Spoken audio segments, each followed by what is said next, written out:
Approchez, approchez, bienvenue dans la grande assemblée.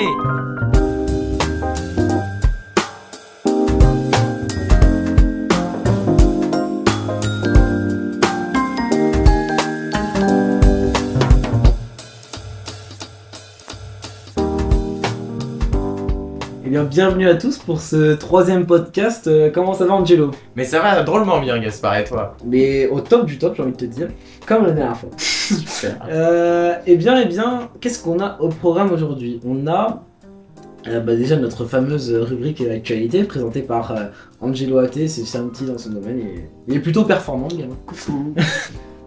Et ensuite, on va aborder le sujet du jour avec peut-on euthanasier partie 2. Cette fois sur les humains, on avait fait la partie 1 il y a 2 semaines avec Anis sur les animaux. N'hésitez pas à aller la voir. Et maintenant c'est partie 2 avec notre invité que je présenterai sous les plus brefs délais, mais après la rubrique actualité qu'Angelo va nous présenter. Puis on terminera sur ma rubrique, ma spéciale. La rubrique vous mourrez moins con pour votre intérêt général. Allez-y. Maître Angelo, allez-y. Et j'y vais de ce pas. Alors, en cinéma d'abord, la cérémonie des Césars s'est déroulée avant-hier, présidée par Valérie Lemercier, et les amateurs de cinéma n'ont pas dû être déçus en voyant le film L'Anatomie d'une chute être le film le plus récompensé avec 6 Césars, dont celui du meilleur film et celui de la meilleure actrice grâce à la performance notamment de Sandra Hüller, qui est donc a remporté le César de la meilleure actrice. Le César du meilleur acteur, lui, a été décerné à Harry Worth Alter pour le procès Goldman à la déception de Romain Duris. C'est un bon français, ça. À la déception de Romain Duris, donc, qui jouait dans le film le plus nommé, qui est donc Le règne animal. On retiendra aussi de cette cérémonie les nombreux appels au cessez-le-feu pour Gaza, mais aussi le très poignant discours de Judith Godrèche qui dénonçait les nombreuses affaires de tabous de viol et d'agression qui gangrènent le monde du cinéma aujourd'hui, à l'image notamment de l'affaire Depardieu qui est accusé de viol par plusieurs femmes pendant des tournages. Ensuite, le fait marquant de cette semaine est la panthéonisation de Isaac et Méliné Manoukian, qui étaient des résistants immigrés communistes qui ont résisté pendant l'occupation jusqu'à donner leur vie et être fusillés par l'occupant. Ils représentaient les 23 étrangers immigrés communistes fusillés le même jour, le 21 février 1944, et nous célébrions le 80e anniversaire de leur mort. Il y a donc 3 jours maintenant. C'était il y a 3 jours, ouais, c'est ça. 4 jours. 4 jours. Non, 3 jours. Bah, c'est si le c'est 21. dimanche. Ah oui, c'est ah là là, c'est parce qu'on enregistre. Ah, un mais petit peu t'as tout avant. raté là. Ah là là, en plus, j'avais bien dit avant-hier. Bon, bref. À ce sujet, je vous conseille le poème de l'écrivain Aragon, et qui était aussi poète, intitulé L'affiche rouge, qui rend hommage à ces 23 étrangers qui étaient pourtant nos frères français de préférence. Léo Ferré en avait fait une reprise qui a d'ailleurs été chantée lors de la cérémonie hommage par le chanteur Feu Chatterton. Je vous invite à aller voir la vidéo, vous pouvez l'écouter sur YouTube. Enfin, Kylian Mbappé a déclaré quitter le Paris Saint-Germain à la fin de la saison. L'Allemagne vient d'adopter une loi qui légalise l'usage récréatif du cannabis et le premier patient Neuralink peut désormais bouger une souris d'ordinateur grâce à une puce plantée directement dans son cerveau. Selon Elon Musk. Je vous laisse penser ce que vous en pensez. Bon. Voilà, c'est la fin de ces rubriques d'actualité. Merci. Je pense Avec qu'on va plaisir. pouvoir passer à la présentation de notre chère invitée, qui est une étudiante et qui est donc Mariam. Salut Mariam. Salut, je m'appelle Mariam, donc... Bien joué. Bien, on l'a évalué. Qu'étudies-tu, Qu'est-ce que Mariam? j'étudie? Alors, je suis en première année de licence sciences pour la santé. C'est l'équivalent d'une passe, mais puisque c'est à Créteil, c'est un peu spécial comme niveau. Enfin, comme définition de la passe. Excuse-moi, elle est spéciale. Non, il y a d'autres facs qui font la même formation. Par exemple, à Bobigny, et donc le domaine qui m'intéresse, c'est la santé. C'est pour ça que j'ai une opinion particulière sur l'euthanasie des humains. Et t'avais pas fait un cursus spécial euthanasie, c'est ça? Alors oui, une des matières du premier semestre s'appelle l'éthique médicale, parmi laquelle on a un sujet qui du coup relève de l'euthanasie des humains et des différentes définitions qu'on peut en avoir, des opinions qu'on peut aussi en avoir, et les problèmes que ça pose, ainsi que la partie un peu législative. On va se faire démarrer sur le ouais, débat. non, vraiment, on va rien Premier semestre, comprendre. alors après le concours, il y a pas mal de choses qui ont été effacées. Et du coup, ouais, ça s'est bien passé d'ailleurs les concours? Ok, sujet sensible. Ok, pardon. Transition. Alors, peut-on Non, euthanasier ça, c'est bien Alors, passé. le premier semestre est validé. Et bah, ça va, c'est c'est déjà ça. C'est le principal. Et on verra pour la suite au mois d'avril. Ok. Bon alors, je pense qu'on peut rentrer dans le cœur du sujet. C'est le Peut-on deuxième. euthanasier déjà? Mariam, est-ce que tu peux nous rappeler ce que c'est que l'euthanasie? Alors, la définition que Gaspard m'a donnée. Acte Oh, destiné- elle rend- Oh Elle merde. rend à César ce qu'il y a à César. Non, mais il faut Ok. quand même lui rendre les choses. Alors, acte destiné à mettre délibérément fin à la vie d'une personne atteinte d'une maladie grave et incurable, à sa demande, afin de faire cesser une situation qu'elle juge insupportable. Merci, très bonne lecture, chère Mariam. Merci, Mariam. Non, donc voilà, on a commencé à définir l'euthanasie parce qu'aujourd'hui, ce qui est assez parlant, c'est que selon l'IFOP, 78% des Français veulent la légalisation du suicide assisté et de l'euthanasie. Alors, t'en penses quoi? Déjà, quelle est la différence entre le suicide assisté et l'euthanasie? Oh là là, d'accord. Est-ce que moralement, on peut, dire que c'est un bienfait pour est-ce que c'est un bienfait pour l'humanité de pouvoir choisir le moment de sa mort? Donc c'est les questions qu'on va se poser. Bah, Donc, à mon avis, ah. oui. À mon avis, c'est une bonne idée. Pourquoi? Parce que. Enfin, est-ce que c'est vraiment déjà une vie quand tu sais le jour de ta mort et quand tu sais que. Que tu es dans un état de légume, quoi. Enfin, tu souffres tellement, c'est insupportable. Est-ce que vraiment t'en es au point de vouloir vivre à tout prix? Parce que moi, je pense qu'il faut adopter une opinion centrée sur le patient. Et il faut rendre service au patient qui souffre, parce que bah, c'est lui qui souffre par définition. Donc ici, je pense que oui, légaliser l'euthanasie en France, ce serait pas du tout quelque chose d'insensé. Parce qu'on déjà, on l'a vu en Belgique, au Luxembourg, aux Pays-Bas, ils ont légalisé l'euthanasie. Et bah, ça crée pas de vague. Donc je trouve que moi, c'est la suite logique des choses, parce qu'on progresse tellement dans la technologie de la santé. Hein, bah, Mariam peut en dire plus que moi. Mariam peut en dire, j'ai dit. Donc ouais, on progresse tellement dans la technologie de la santé que je me dis, c'est la suite logique des choses. Parce que c'est... Pour moi, c'est... En tout cas, c'est comme ça que l'homme s'est comporté jusqu'à là. Voilà. Je sais pas ce que vous en pensez. Tu veux parler? Bah oui, effectivement c'est la suite logique, mais est-ce que finalement moralement on peut quand même dire que c'est bien pour... est-ce que quand même il n'y a pas des limites? Par exemple, peut-être que c'est la suite logique parce qu'évidemment la technologie, on arrive à faire de plus en plus de choses, mais est-ce qu'il faudrait peut-être pas mettre quand même quelques limites morales aux avancées technologiques, parce que par exemple... moi, je me souviens de cette phrase de Jean de La Fontaine qui disait plutôt souffrir que mourir, telle est la devise de l'homme. Et est-ce qu'on pourrait pas l'appliquer aussi aujourd'hui sur les patients, sachant que parfois il y a des patients qui disent oui, moi j'aimerais bien mourir tel jour, et puis bon quelques semaines après ils disent finalement je veux plus mourir. Et donc si on légalisait, je ne sais pas, mais il va forcément y avoir des gens comme ça. Il y a forcément des gens comme ça. Des gens qui sur le coup ont envie de mourir parce qu'ils souffrent. Ils ont peut-être 1/1000 de chance de se rétablir, mais est-ce que ça n'est pas l'espoir finalement qui fait que la devise de l'homme, parce que l'homme espère, c'est en quelque sorte la devise de l'homme, c'est ce que disait Jean de La Fontaine, l'espoir, même si on est complètement retranché, est-ce que ça serait pas ça qui fait le fait qu'on est des humains et que la vie est tellement importante que pourquoi mourir, pourquoi choisir sa mort? Je pense que en abordant ce sujet, il faut d'abord poser une limite, faire la distinction entre littéralement le suicide assisté et l'euthanasie. Parce que dans les deux cas, on a des patients qui confrontent des situations totalement différentes qui parfois leur permet de pouvoir s'exprimer sur comment ils se sentent par rapport à ça, s'ils le souhaitent ou s'ils ne le souhaitent pas. Et parfois, on se retrouve devant des personnes qui sont inconscientes dans un état où ils sont incapables de s'exprimer pour eux-mêmes.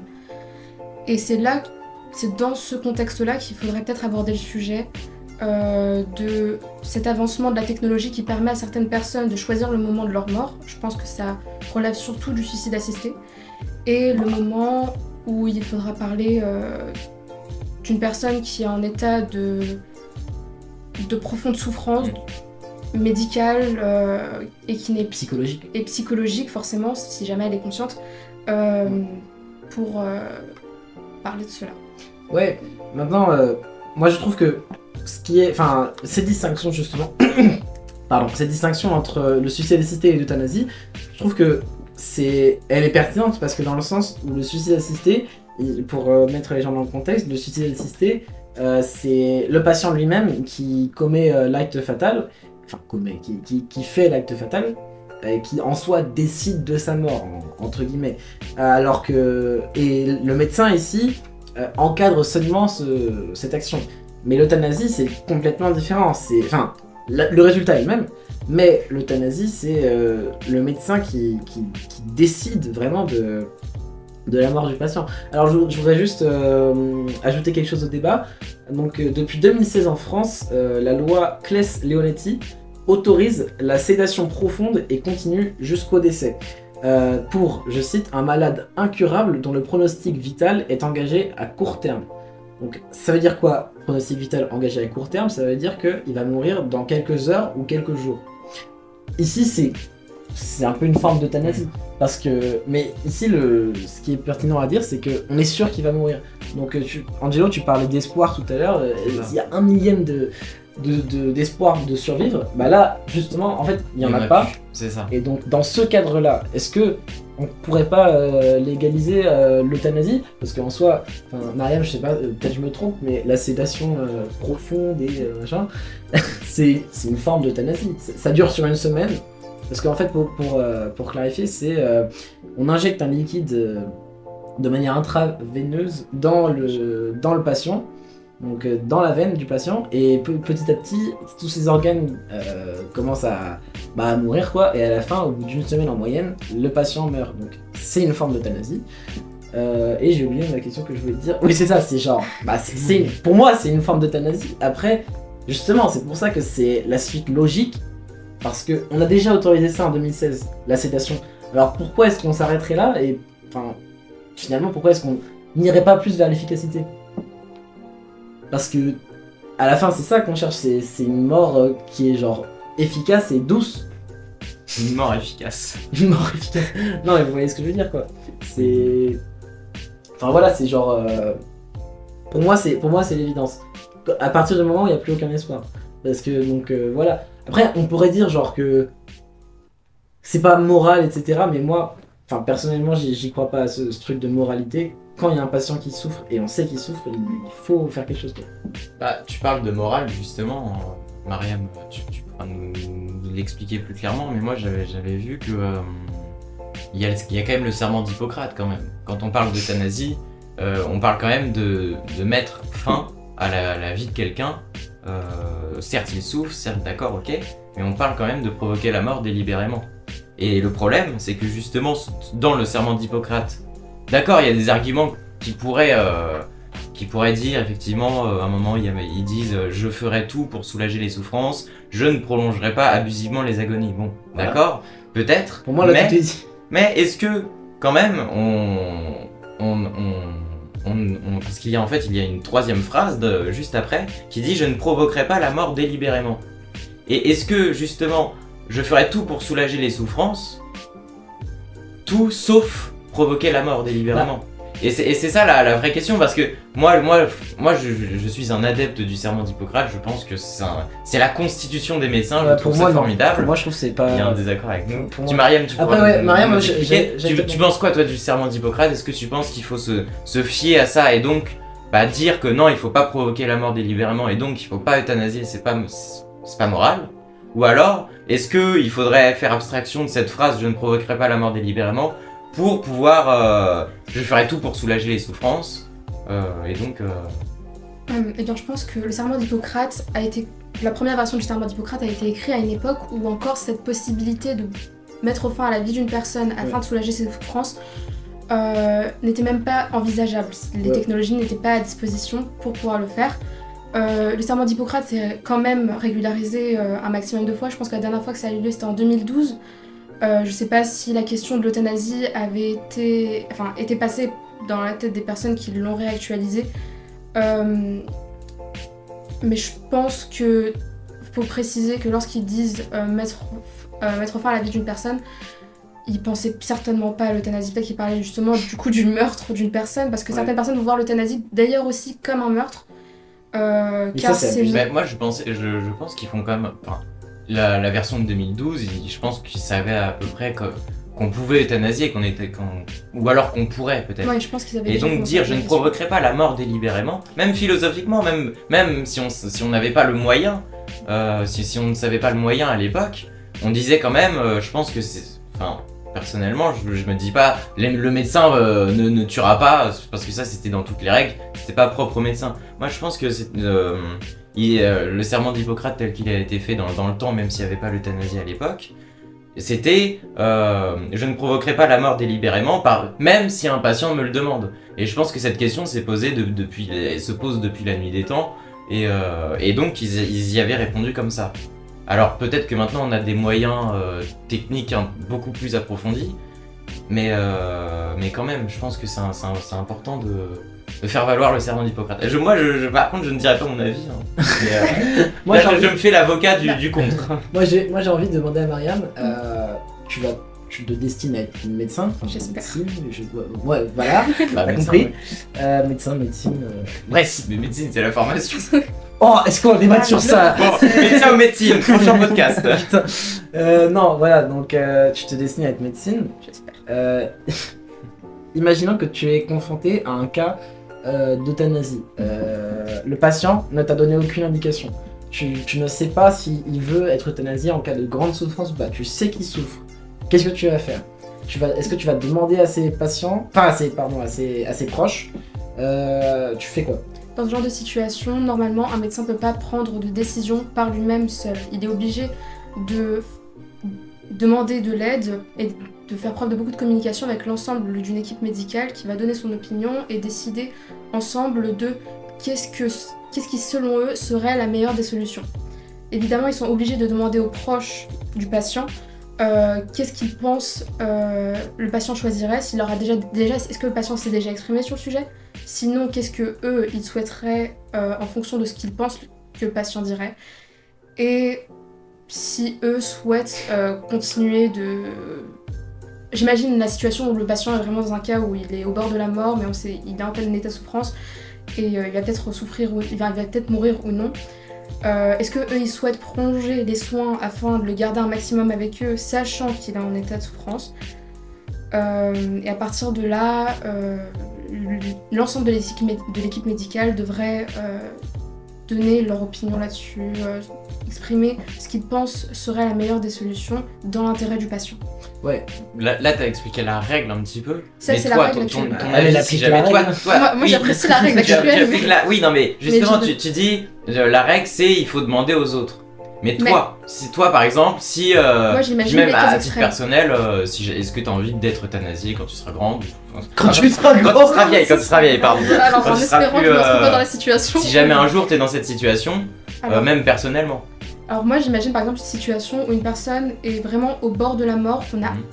aucun espoir que cette personne puisse survivre, qu'elle va mourir d'un moment à l'autre, et que la famille peut faire preuve, dans certaines situations, la famille peut faire preuve de ce qu'on appelle d'obstination déraisonnable. Oui. Elle va vouloir demander à ce qu'on continue de faire les soins juste pour que organiquement la personne soit, on va dire, en vie, mais en état de grande souffrance, incapable de s'exprimer, inconsciente. Est-ce qu'on peut vraiment appeler ça une vie? Moi, je pense pas. Enfin, je pense pas que c'est quelque chose qu'on peut considérer comme digne, parce que aussi un des principaux objectifs du médecin, lorsque la personne ne pourra pas survivre, ça serait quand même de lui offrir une fin de vie la plus digne possible. Et d'ailleurs, la mort fait partie de la vie. Et Donc, la mort, en un sens, aider, voilà. Ouais. Maintenant, enfin. À la fin, c'est qui a le dernier mot, quoi? C'est parce que pour moi, c'est là en fait qu'on parle de l'euthanasie et pas du suicide assisté. Parce que moi, le suicide assisté, pour ça, j'ai aucun problème. Mais moi, je Ah bah moi je pense Ah ouais, que c'est moi, plus j'ai une compliqué. opinion un peu différente sur le suicide assisté. C'est Ah oui, très- d'accord. Moi, c'est beaucoup plus compliqué. Moi je pense que justement, il y a plus de gens What qui sont pour l'euthanasie que pour le suicide assisté. Mais Ouais. quoi mais attendez, mais les gars, l'euthanasie, tout le débat, c'est est-ce qu'on peut donner à quelqu'un d'autre le droit de vie ou de mort sur un individu? Là, c'est l'individu lui-même qui décide de s'il vit et s'il meurt. Et Non, vous mais dites- non, parce que moi, je pense- l'euthanasie, moi, je pense c'est pas que le droit c'est- de vie. C'est pas le droit de vie ou de mort sur un individu qu'à quelqu'un d'autre. Non, c'est Non, le fait de aider quelqu'un à mourir. Oui, non, mais d'accord, mais je veux dire. Non, oui. Alors ça, que le ça, suicide ça, assisté, c'est bien dit rhétoriquement. mais Mais c'est- attends, non, ce que je veux dire, c'est que en situation d'euthanasie, le patient, donc dans les cas les plus extrêmes, n'est pas conscient et il ne peut plus se donner la mort lui-même. Et donc c'est bien là tout le débat, c'est sur qui repose la décision d'euthanasier quelqu'un, de donner la mort à quelqu'un. C'est pour ça que ça fait polémique. c'est vrai. Parce que pour moi, le suicide assisté, c'est simple, il n'y a aucun débat. C'est le patient, si on l'autorise, c'est le patient, il dit bah, je veux me donner la mort, donne-moi de quoi me tuer, je sais pas comment ils font, donne-moi de quoi me tuer. Là, il n'y a aucun Un débat, poignard. il s'est tué lui-même. Ouais, mais. Peut-être qu'après il le regrettera, mais il s'est tué lui-même. Il n'y a aucun débat, il n'y a aucune affaire, il n'y a pas de. Mariam, je te vois faire la moue. Non, C'est- Moi, je pense que, en fait, j'ai vu pas mal d'interviews de personnes qui expriment leur vision du suicide assisté comme une manière de mettre fin à la vie lorsque si leur paraît insupportable, pas forcément sur le plan médical, mais par exemple ça. lorsqu'ils voient que leur situation est trop compliquée, qu'ils n'arrivent pas à se remettre socialement, qu'ils ont des Chagrin problèmes d'amour, des choses économiques, comme ça. qu'ils ont des problèmes sentimentaux avec des proches, etc. Qui sont dans un état par exemple qui va juste relever peut-être du mental par exemple, ça peut être des situations très graves, mais qui ne remet pas directement leur vie en danger et qui vont demander à se faire du coup, à demander à avoir recours au suicide assisté pour mettre fin à ces difficultés qu'ils pensent relèvent que de la vie. Ah oui. Eh oui. Après, Ça serait là en fait le suicide assisté, la différence Ah. véritable, c'est que c'est vraiment c'est pas que pour les gens qui souffrent ou qui sont dans la merde Ok. médicalement, Ouais. c'est pour les gens Ah. c'est pour tout le monde en fait. Ok, alors bon, moi je vais me reprendre. Et donc par exemple, et Impressionnant. typiquement, je pense que les gens seraient pour le suicide assisté, ils seraient moins en faveur du suicide assisté que de l'euthanasie, parce que typiquement un enfant de 15 ans qui ne supporte plus de sa vie, Oui, ou oui, parce que les là, réseaux c'est sociaux, con. parce que sa vie, tout ça, et bah là c'est beaucoup plus problématique Ouais. le suicide assisté que l'euthanasie d'un Oui, ok. homme de 90 ans qui a de l'arthrose, qui a un cancer ou je sais pas quoi. Une spéciale dédicace à tous nos hommes de 90 ans qui écoutent ce Qui podcast. écoute ce podcast. Merci les gars. Non, alors ouais, plus sérieusement, oui, je suis d'accord que du coup, dans ce cadre-là, le suicide assisté, c'est abusé. Mais par Après, contre, dans un cadre médical, enfin, je veux dire, dans le sens où si le patient a des problèmes de santé graves et qu'il peut encore se donner la mort lui-même, moi je préfère le suicide assisté plutôt que l'euthanasie. Dans ce cadre-là. Mais c'est vrai que du coup, c'est plus général que ça. Et là, dans ce cas-là, oui, je comprends que le suicide assisté, ça serait pas. Bah, en fait, c'est-à-dire que le taux de suicide il va grimper en flèche quoi, et pour l'IDH. Ouais, c'est ça. Voilà. Ah ouais, merde, l'IDH. Non, je pense que ça doit être quelque chose qui doit être très procédural. C'est pas quelque chose qu'on peut faire simplement sur un coup de tête parce qu'on a demandé à un médecin. Déjà, Ouais, il faudrait. Moi oui, aussi, t'as je raison. il faudrait avoir une grosse procédure qui consiste par exemple dans la consultation d'un personnel médical et d'un personnel psychologique, des psychologues, des psychiatres qui peuvent dans un premier temps nous accompagner pour comprendre notre situation, éventuellement nous aider à changer d'avis parce que l'objectif ça serait quand même de vivre. Et, Ouais, dans la un psychologie aussi. hein. et dans un dernier temps aussi que du coup ces professionnels puissent nous faire comprendre qu'est-ce que c'est que de réellement mettre fin à une vie pour Je pense que Mais, tu peux pas comprendre. et ça même, j'irais même plus loin, parce que ça c'est pour les gens qui seraient concernés, mais en vrai, tout le monde est concerné. Donc moi je pense qu'aujourd'hui c'est un petit tabou l'euthanasie en France, et d'ailleurs il y a eu... Tu trouves c'est tabou? Bah, récemment, Ok. ça se débloque un petit peu parce qu'il y a eu la convention citoyenne Bah, surtout que sur l'euthanasie il y a en 2022. Mais mais- on compare au sexe à l'argent, excuse-moi, mais l'euthanasie c'est pas du tout tabou. Ah, moi j'entends très peu de débats, par exemple dans Moi, les je l'entends familles. pas, mais Dans les on en familles, parle on pas. parle très peu de ce genre de Ouais. c'est un choses. sujet qui est pas très commun, je pense. Évidemment. Bah oui, mais je pense que. Ça c'est juste parce qu'il est pas gay, c'est pas qu'il est tabou. Je pense que c'est aussi parce qu'il est. Bah oui, mais quand un truc tabou, c'est forcément pas gay. Par exemple, l'inceste, c'est des choses taboues et c'est Ouais. pas gay. C'est pour ça Ouais. que c'est Après tabou, l'argent ça d'ailleurs. peut être gay hein. Oui, mais bon, bref. Non, mais c'est parce qu'on est. Bon, bref. Mais non, c'est un sujet un petit peu tabou. Et c'est vrai qu'aujourd'hui, il y a de plus en plus. La question se pose de plus en plus. Et d'ailleurs, c'est bien qu'on en parle. Et je pense que ça serait mieux qu'on en parle un peu plus, par exemple dans les écoles, ou qu'il y ait des débats véritablement là-dessus. Parce qu'on n'est pas vraiment sensibilisé à ce genre de choses, et pourtant, justement, ça pourrait amener à ce que la question se pose moins, et que les gens rédigent pas dans un testament, mais fassent des lettres. Moi j'ai envie d'être euthanasié. Comme ça, il y aurait plus de lettres comme ça, et la question se poserait moins Surtout sur que c'est un qui sujet qui concerne de plus en plus les jeunes, parce que les personnes justement qui C'est con. pensent le plus, c'est triste, c'est très C'est-à-dire, triste, mais c'est-à-dire. notre jeunesse du coup elle est concernée par pas mal de problèmes mentaux, de Mais oui. soucis qui n'étaient pas aussi présents, je dirais il y a une vingtaine d'années. Et cette histoire d'euthanasie qui en plus coïncide du coup non seulement avec ses problèmes mentaux, mais technologiquement maintenant ça l'est, c'est possible. Ça fait que de plus en plus de jeunes se posent la question de est-ce que je préférerais pas me faire euthanasier que plutôt Mais c'est- Et c'est pour ça que Fatigué. le débat est nécessaire, même quand les personnes qui sont pas encore concernées. Ouais. Et Après oui, enfin franchement, tu légalises l'euthanasie, mais après, enfin je veux dire, ça reste dans ton contrôle, je pense. En fait, tu peux pas. dans ton contrôle, c'est-à-dire.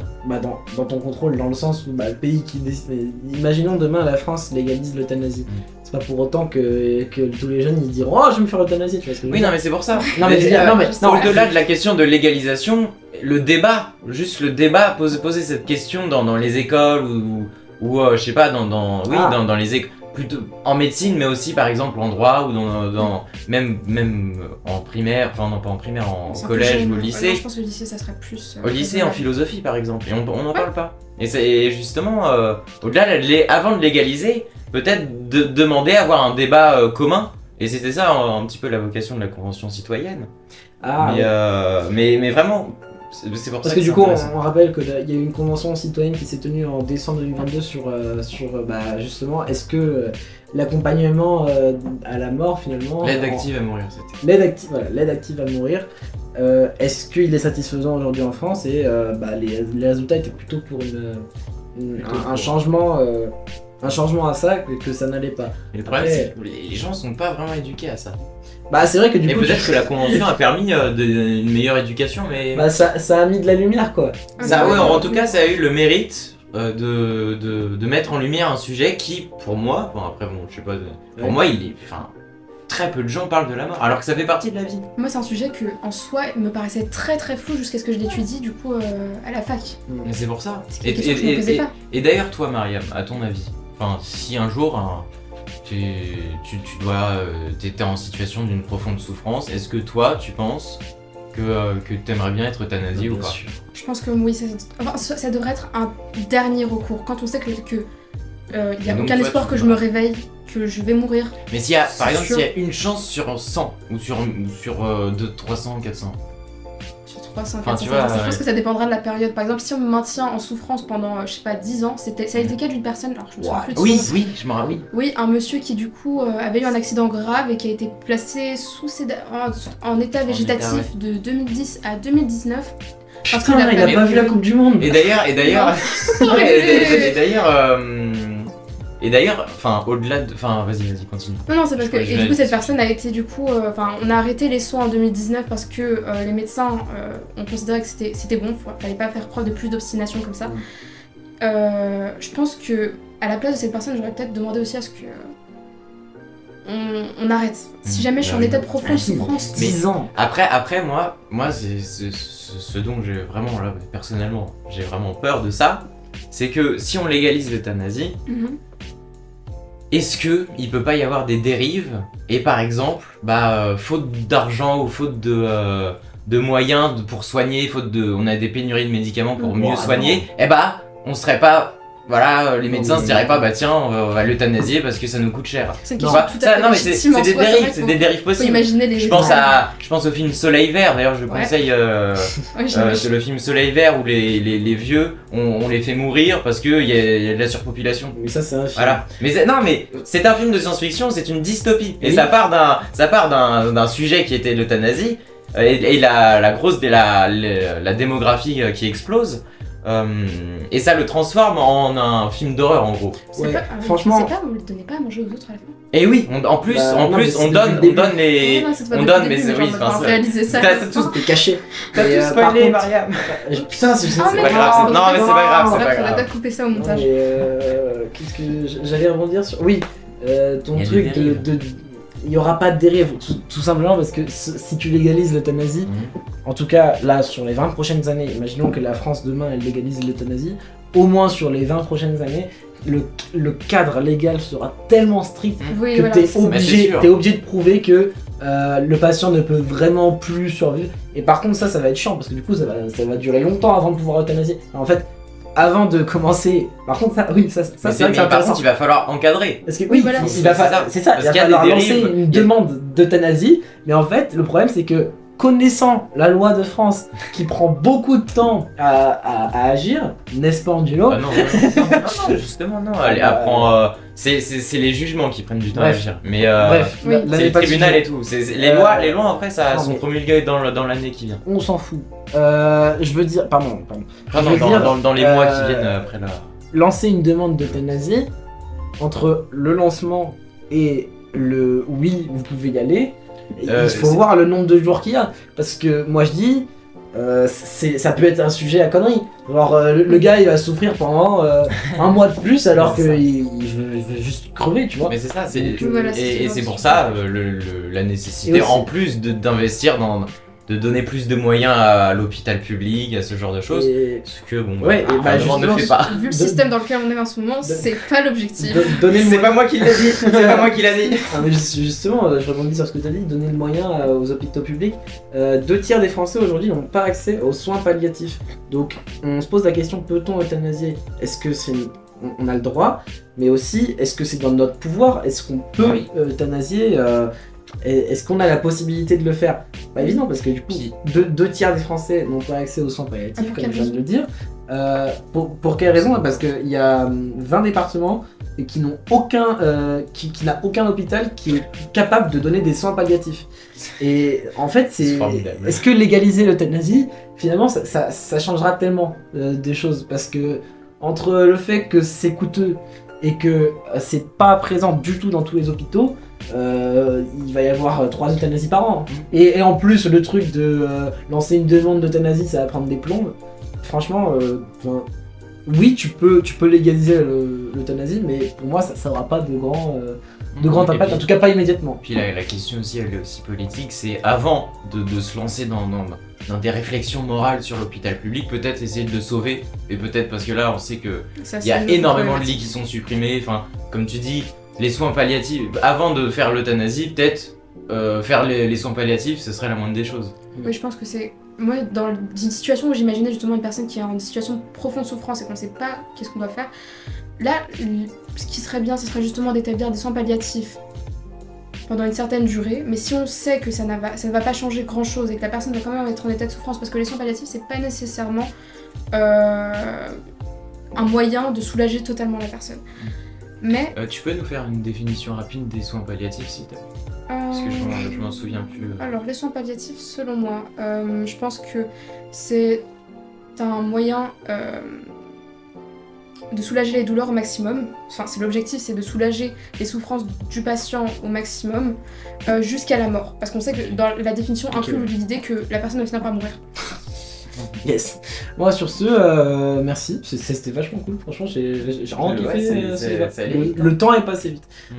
Mais maintenant, La rubrique. je peux vous instruire. Merci Mariam en tout cas pour. Avec Non, mais plaisir. merci, Mariam. en tout Il y a cas, pas vraiment une on conclusion n'oublie très pas de forte. remercier Mariam, mais de quoi? Ouais. J'ai l'impression qu'il n'y a pas eu une conclusion très... Bah les gens Enfin, c'est tireront un très leur bon débat. conclusion.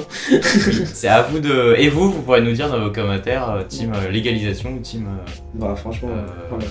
normal. J'allais donner un avis, mais bref. Bon alors, maintenant, vous allez pouvoir mourir moins con grâce à moi. Remerciez-moi. Justement, après l'euthanasie, vous pouvez Alors, il y en a vous faire certains euthanasier. qui sont partis au ski, peut-être ces vacances. Mais saviez-vous comment la neige se forme? Oh, non. Parce qu'en fait, on a souvent, enfin en tout cas moi personnellement, je me suis souvent dit, bah ouais la neige c'est la forme solide de l'eau, mais pas du tout, c'est la glace. Donc en fait, comment est-ce que la neige se forme, c'est assez compliqué. Enfin, je pense que je vais vous apprendre un truc. Bref. Donc la neige, ça vient des nuages. Ça, je pense que tout le monde le savait. Je choque personne. Mais pour former des flocons de neige, il faut qu'une des toutes petites gouttelettes d'eau dans un nuage rencontre une particule de poussière qui est dans l'atmosphère. Par exemple, du sable, ou voilà. Bref, de la poussière. Et ça va former un noyau autour duquel plein d'autres petites gouttelettes, les gouttelettes c'est vraiment microscopique, hein, s'accrochent petit à petit, et donc jusqu'à former un gros bloc d'eau, quoi.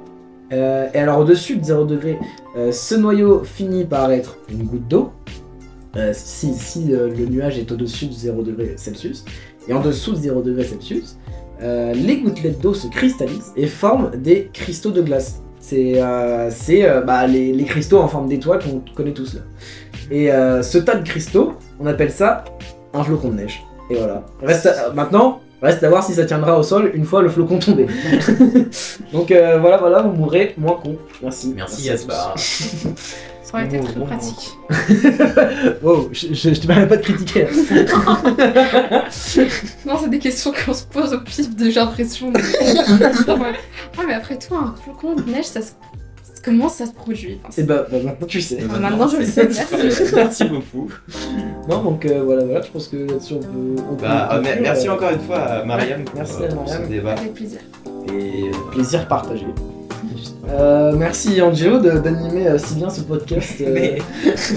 Mais merci à toi Gaspard. Ouais, et aussi, j'ai envie de me remercier tout le monde aussi, donc merci les auditeurs. Merci à vous. Oh là là, c'est la journée de des nous merci. écouter jusqu'au bout. Vous êtes les meilleurs. Donc je pense que là-dessus on peut le dire. On peut conclure. Assemblée levée.